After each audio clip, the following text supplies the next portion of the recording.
Welcome to Analyst IAS. So, in editorial of the day series, today we are going to discuss the article Demolition Drives Violate International Laws. This article is given on the editorial page of the Hindu newspaper, and this is the most UPSC relevant editorial in today's newspaper. This article is basically all about illegally demolition of houses and some fundamental and human rights. So before starting the discussion, I want to inform you that Polity Foundation course for 2023 and Ethics Crash course for Mains 2022 are about to start in our institute by Nitin Shivhare sir.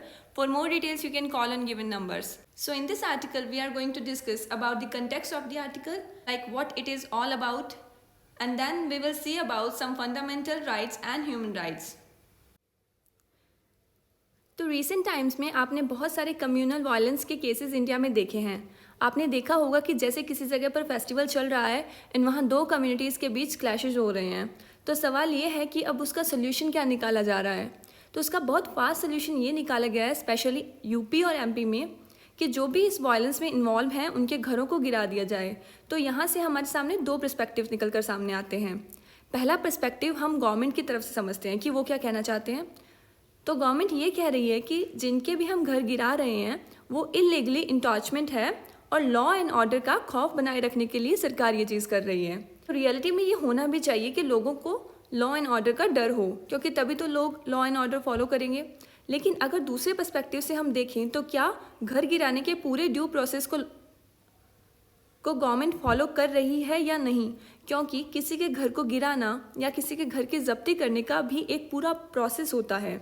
आपको ये पता होना चाहिए कि किसी का घर में रहना और उसका फोर्सफुल इविक्शन नहीं करना ये हमारे फंडामेंटल राइट्स हैं।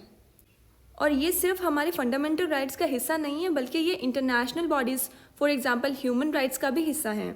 इंडियन कॉन्स्टिट्यूशन के आर्टिकल 21 में तो ये बात है ही, और international covenant on economic, social and cultural rights के आर्टिकल 11.1 में भी ये गिवन है कि आप फोर्सफुली किसी को घर से बाहर नहीं निकाल सकते।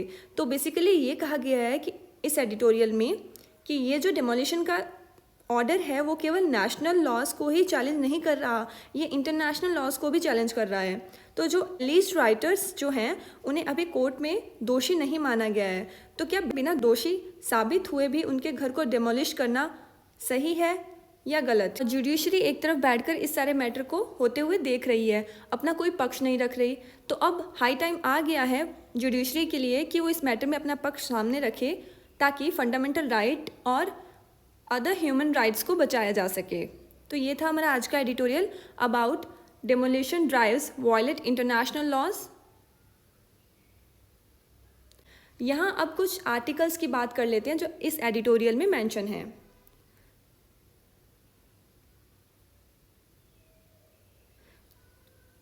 तो आर्टिकल 21 ऑफ इंडियन कॉन्स्टिट्यूशन के अंडर राइट टू हाउसिंग एक फंडामेंटल राइट है।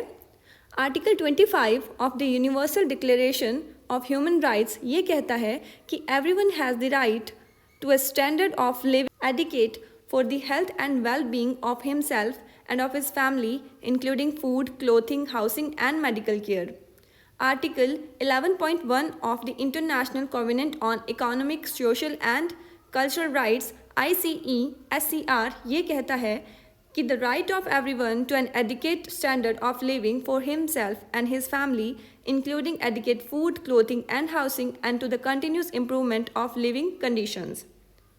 Next, article 17 of the international covenant on civil and political rights ICCPR ये कहता है कि everyone has the right to own property alone as well as in association with others, and that no one shall be arbitrarily deprived of his property. So that's all for today. If you like the video, please subscribe to our channel. Stay connected for more such important videos. Thank you.